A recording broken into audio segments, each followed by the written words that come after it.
Bonjour à tous, bienvenue dans ce journal en ce mercredi, jour férié. Et pour cause, la célébration du Maoulid marquant l'anniversaire de naissance du prophète de l'islam, Mahomet. Dans la nuit d'hier aujourd'hui, les fidèles musulmans ont pris d'assaut les mosquées pour écouter des sermons sur la vie et l'œuvre du prophète, son message d'amour, de paix et de tolérance. Et justement, en lien avec ce jour férié, je vous donne lecture de ce communiqué. Le ministre de l'Équipement et de l'Entretien routier informe l'ensemble des usagers de la route qu'il sera procédé à la fermeture à la circulation du pont Alassane Ouattara. Ce jour férié du mercredi 27 septembre 2023 de 6h à 23h afin de permettre aux populations de le visiter en toute sécurité. Le ministère de l'Équipement et de l'Entretien routier invite les usagers de la route au respect du plan de circulation mis en place. On reste sur les routes avec le transport intelligent. Le système développé par la Côte d'Ivoire inspire le Maroc. La vidéo-verbalisation, la digitalisation du traitement des données et autres sujets que les Ivoiriens abordent à la 2e édition du prix Kofi Annan pour la sécurité routière. Dangui est au Maroc. Son reportage.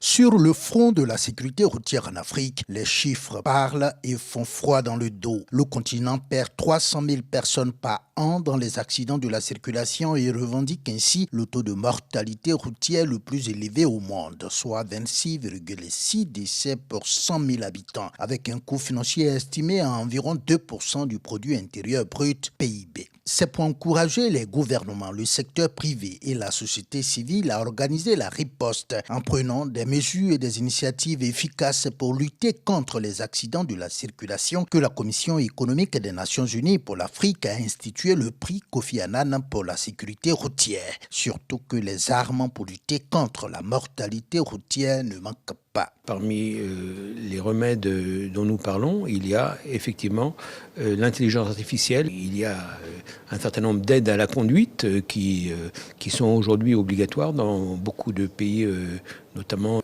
européens, qu'on veut absolument mettre en place dans les pays africains. Même si la mise en œuvre de son système de transport intelligent devient un cas école en Afrique, la Côte d'Ivoire ne perd pas de vue ses défis. C'est d'accélérer la question de l'utilisation des technologies, aller vers les zones de l'intérieur du pays, aller sur les axes autoroutiers, adresser la question des deux roues, donc des questions des motos, des tricycles, adresser également la question de la gestion du trafic. La collecte de données sur le continent, parce que c'est un vrai problème.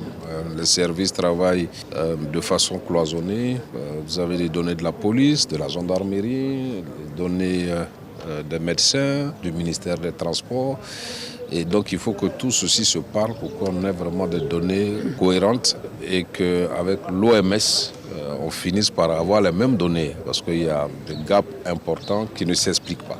Grâce à la digitalisation de son système de lutte contre l'incivisme routier, la Côte d'Ivoire s'apprête à recevoir le prix Kofi Annan pour la sécurité routière. Les industries de transformation du district de la vallée du Bandama, c'est le thème de la 10e édition des Jeudis du district, une plateforme d'information où les acteurs en lien avec le thème viennent exposer face aux populations. Jean-Yves Zadi, Charles Tatou.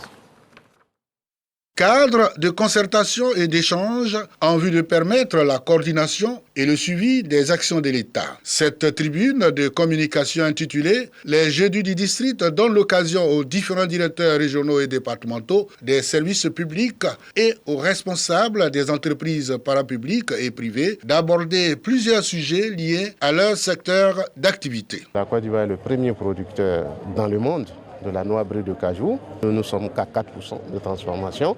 C'est encore en deçà et l'objectif reste vraiment de monter cette transformation-là. La baisse drastique du taux d'activité. Il ne nous permet plus d'être compétitifs, d'être rentables. Et puis l'obsolescence de nos machines, où il n'y a pas eu d'investissement nouveau depuis pratiquement plus de 20 ans. Cette 10e édition des Jeudis du District dédiée aux industries de la transformation est une initiative du ministre-gouverneur de la vallée du Bandama. En organisant ces rencontres, nous souhaitons avoir des partenaires au développement qui nous accompagnent.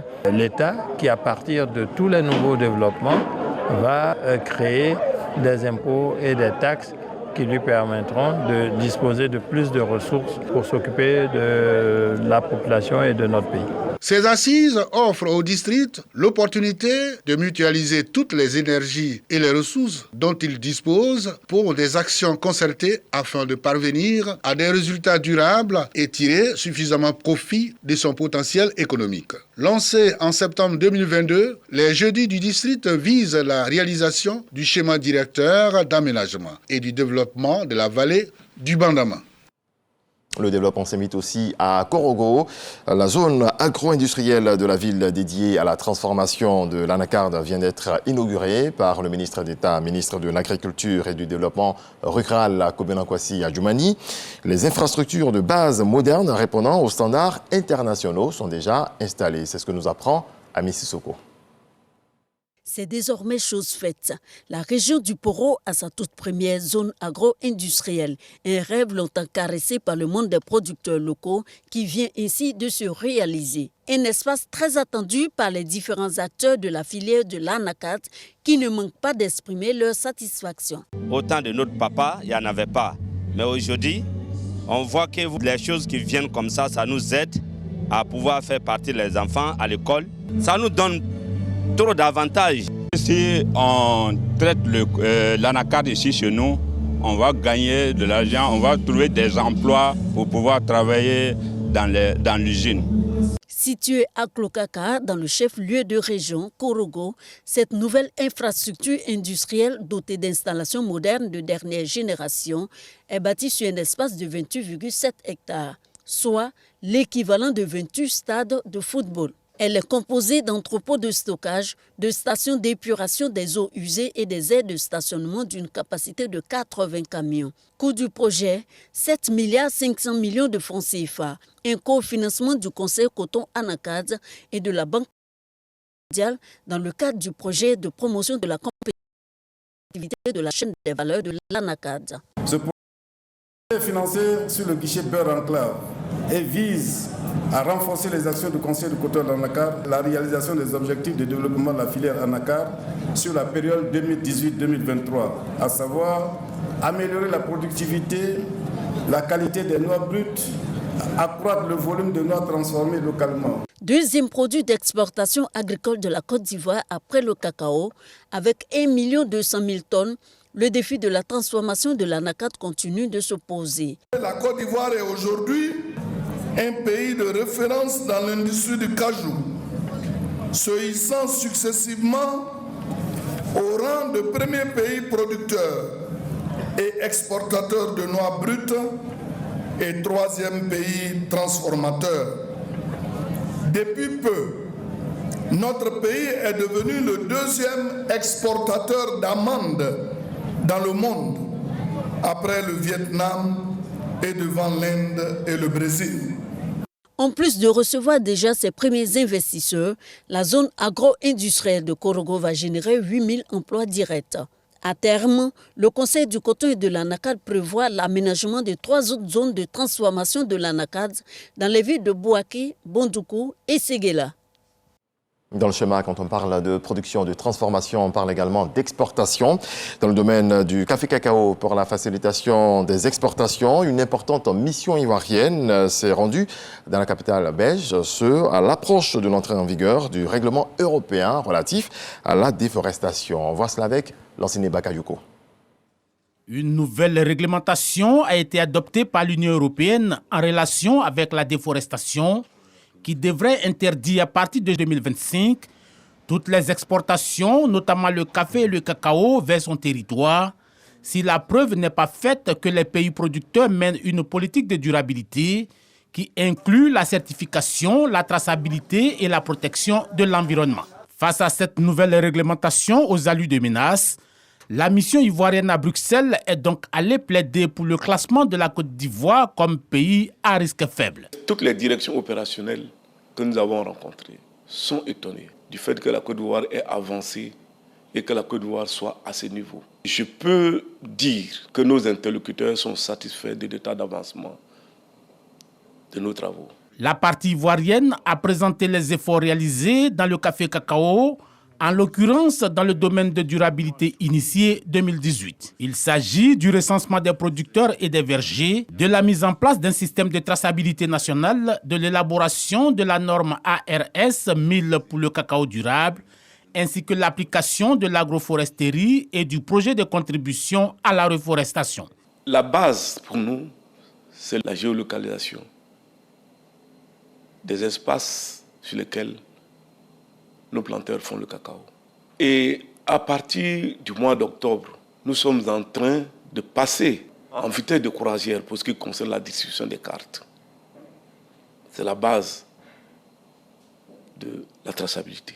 Cette mission a également permis à la Côte d'Ivoire et à l'Union européenne de relever les synergies d'action et de rassurer les producteurs sur la volonté commune de garantir la survie de la filière. Et pour la survie des plantations, il faut des engrais de qualité. Le comité ouest-africain de contrôle des engrais a été officiellement lancé ce mardi. Il a pour objectif de veiller au respect et à l'application des règles communautaires en matière de contrôle de la qualité des engrais. C'est ce que nous apprend Juliette Ouya. Les engrais sont utilisés pour accroître la fertilité des sols et améliorer la quantité des productions agricoles. Les plus utilisés sont issus de matières animales ou végétales. Malheureusement, de nombreux agriculteurs en Afrique de l'Ouest et au Sahel rencontrent des difficultés, notamment l'accès aux engrais de qualité. Notre sous-région présente un des taux d'utilisation le plus faible de la planète, moins de 30 kg par hectare contre 135 kg hectare pour la moyenne mondiale. Si nous n'avions pas de bons engrais, si nous n'arrivons pas à accéder à ces bons engrais, si nous n'arrivons pas à les utiliser au temps opportun, il est difficile pour nous de pouvoir répondre à vos besoins alimentaires. Pour remédier à cette situation, la CEDEAO, l'UEMOA et le CILS, Comité inter-État de lutte contre la sécheresse au Sahel, mettent en place le Comité ouest-africain de contrôle des engrais. Cette structure, coprésidée par la Côte d'Ivoire et le Nigeria, veille au respect, à l'application des règles et normes communautaires en matière de contrôle de la qualité des engrais. La rencontre de ce jour représente une très grande avancée dans la marche vers les objectifs de développement durable, d'éradication de la pauvreté et de lutte contre la faim à travers une augmentation quantitative et qualitative de l'utilisation des engrais, aussi bien minéraux qu'organiques. Je suis convaincu que grâce à notre détermination collective et à notre engagement envers la coopération régionale, nous y parviendrons.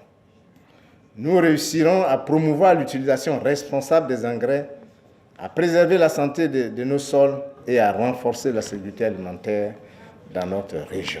Le Comité ouest-africain de contrôle des engrais est composé des représentants des 15 pays membres de la CEDEAO, du Tchad et de la Mauritanie. On en vient au programme d'amélioration durable de l'assainissement et du drainage de la ville d'Abidjan. Le ministère de l'Assainissement a remis des chèques aux populations impactées par les travaux. Elles sont 73 issues de la commune de Yopougon. Kraskando. 11 organisations de centrales syndicales provenant de l'Afrique de l'Ouest et du centre prennent part au séminaire continental sur le climat, l'environnement et la transition juste. Selon les études du groupe intergouvernemental d'experts sur l'évolution du climat GIEC, un organisme regroupant près de 4000 scientifiques à travers le monde, la température moyenne à la surface de la Terre a augmenté de 0,6 degrés Celsius au cours des 100 dernières années. Les réflexions portent sur la transition juste et l'avenir du travail, le rôle du dialogue social. Ce séminaire se veut être un cadre de renforcement des capacités de nos partenaires syndicaux pour les outiller afin de mieux intervenir ou de mieux agir lorsqu'il s'agit du changement climatique. Les résultats contribueront à relever les défis du changement climatique et du déficit du travail décent. Puisque le changement climatique, il est aussi porteur d'opportunités pour les travailleurs à travers l'industrie du recyclage, l'industrie de l'énergie alternative, l'industrie aussi qui va permettre d'économiser des énergies. Et donc là, il y a des nouveaux secteurs, des opportunités d'emploi et d'emploi vert. Mais ce qu'il y a, c'est que vous devez former les travailleurs. Cet atelier renforce les capacités des organisations syndicales sur leur contribution à l'action climatique et le rôle fondamental du dialogue social dans la réalisation d'une transition écologique juste en Afrique. Vous l'avez compris, c'est un atelier sur une rencontre sur le climat et la transition juste. Un reportage commenté par Didier Nguessan. Vous aurez le reportage de Grace Kando dans nos prochaines éditions. Dans le reste de l'actualité, Washington a annoncé ce mardi suspendre une partie de son aide étrangère au Gabon, le temps d'évaluer l'intervention anticonstitutionnelle par des membres de l'armée du pays. Les États-Unis n'ont pas formellement parlé d'un coup d'État, ce qui, d'après la loi américaine, obligerait Washington à suspendre son aide indéfiniment. Merci à vous tous de nous avoir suivis. C'est donc la fin de ce point de l'actualité. Je vous souhaite beaucoup de paix dans vos foyers.